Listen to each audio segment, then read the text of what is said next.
Next నార్మల్గా corona పీరియడ్లో చాలా మందికి కరోనా, కొంతమందికి చేదు జ్ఞాపకాలు మిగిల్చింది, కొంతమందికి మంచి జ్ఞాపకాలు మిగిల్చింది. సో కరోనా పీరియడ్లో మీ జ్ఞాపకం కోవిడ్లో?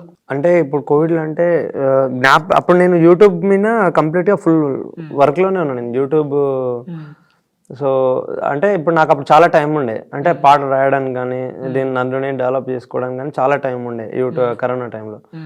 సో నేను అప్పుడు కూడా కంప్లీట్గా దీని గురించే వర్క్ చేసాను మొత్తం యూట్యూబ్. అంటే అప్పుడు నేను ఆ గ్యాప్లోనే చాలా సాంగ్స్ ఇట్లా మొత్తం కలెక్ట్ చేసుకొని పెట్టుకున్నా. సో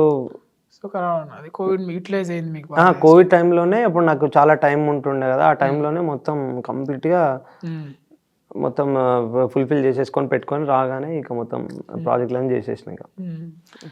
సో ఇప్పుడు అందరూ బిగ్ బాస్కి వెళ్తున్నారు, మ్యూజిక్ డైరెక్టర్లు కానీ పాట ఏ టాలెంట్ ఉన్న వాళ్ళు బిగ్ బాస్ వెళ్తున్నారు. మరి బిగ్ బాస్ పైన మీ అభిప్రాయం, అంటే బిగ్ బాస్కి వెళ్ళే ఆలోచన ఏమైనా ఉందా, అంటే ఆపర్చునిటీ వస్తే? ఇప్పుడు ఆపర్చునిటీ అంటే ఇప్పుడు మనం బిగ్ బాస్ అనేది అది మన చేతిలో లేని విషయం గురించి. సో ఏదైనా అంటే మన చేతిలో ఏదైనా ఒక మంచి అవకాశం, మంచి ప్లాట్ఫామ్లోకి అవకాశం వస్తుంది అంటే ఎవరైనా వదులుకోరు కదా, ఖచ్చితంగా యాక్సెప్ట్ చేస్తారు కదా ఏదైనా. సో అది అంటే మన మంచి కోసం అయినప్పుడు దాన్ని ఏదైనా మనం యాక్సెప్ట్ చేయాల్సిందే ఖచ్చితంగా. సో అది అంటే ఇట్లా మీరు నార్మల్గా సింపుల్గా ఉంటారు జనరల్గా, ఈ సింప్లిసిటీ ఫేమ్ ఎలా చూస్తారు? అంటే అదే బ్రో, ఇప్పుడు మామూలుగా మనం సింప్లిసిటీ ఫేమ్ అంటే ఖచ్చితంగా మనం ఉండే వే ఆఫ్ విధానాన్ని బట్టే మనకు వచ్చే అవకాశాలు కానీ, మనం ఉండే లైఫ్ స్టైల్ కానీ అది మన ఫ్యూచర్ని డిసైడ్ చేస్తుందని అనిపిస్తుంది నాకు. సింప్లిసిటీ మీన్స్ ఎట్లా అంటే ఇప్పుడు మనకు సపోజ్ మన మీద అవతల పర్సన్కి ఒక హోప్ ఉంటుంది, శివ అంటే ఇది లైక్ ఇలా అట్లాంటి ఉంటుంది.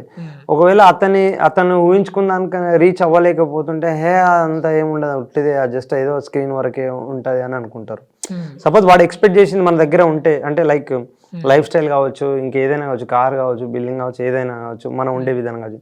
సో వాడు ఎక్స్పెక్ట్ చేసింది మన దగ్గర ఉంటే వాడు వేరే లైఫ్ స్టైల్ అట్లా. అంటే మనం సింప్లిసిటీ ఉంటే ఒకలాగా, సింప్లిసిటీ లేకుండా కొంచెం అంటే మనం ఒక మంచి పొజిషన్లో ఉంటే ఒకలాగా ఆడియన్స్కి మనం రీచ్ అవుతాం.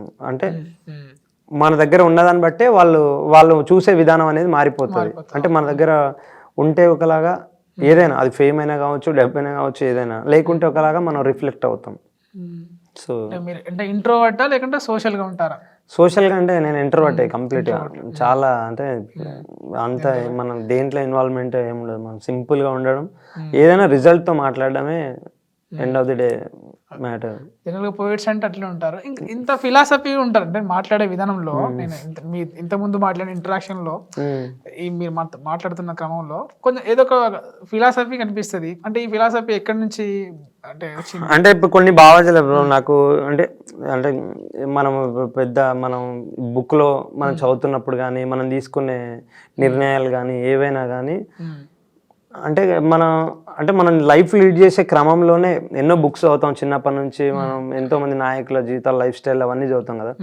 సో అంటే మన చుట్టూ ఉండే అట్మాస్ఫియర్లో నుంచి వచ్చిన మంచి మంచి వర్డ్స్ కావచ్చు, ఏవైనా వాళ్ళు చెప్పిన మాటలు ఏవైనా అట్లే మైండ్లో ఉండిపోతాయి అవి. నేను సపోజ్ మీతో మాట్లాడుతున్నప్పుడు నేను మీ దగ్గర నుంచి ఏదైతే విషయం తీసుకోవాలో అది తీసుకుంటాను నేను.